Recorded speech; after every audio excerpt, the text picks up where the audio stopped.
Koliko posto tjelesne težine čini mozak? Da, koliko je to? Ne znam. Ne, od koliko se najmanje posto masti sastoji naš mozak? Di si ti? Aha, ti si na 4. Da, a ti ideš od početka. Pa ja idem od početka, pa kak bi od sredine? Pa uvijek se od ide od početka. Ne ide se nikad od sredine, uvijek se ide od početka do kraja, Ivica.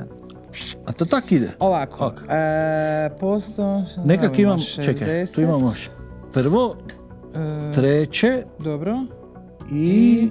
Prvo, treće... I koje nam prvo daje je još? 60, drugo... Ne, treće je 20, to smo sigurni, znači Da. 80 i 80... Još 20. Pa nemaš nigdje drugdje nego tu, gle.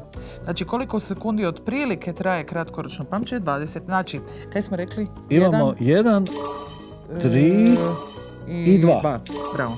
Ja mislim da je to. Siguran sam. 1, 2 i... 60, I 80... Aha, 6 i 4. 6 i 4. Znači 1, 2, 6 i 4. Daj isto stotku. Bravo. Evo ga. 4, 6, jer tako, to je 20. Onda 1 i 3 daju stotku. To. To bi bila stotka.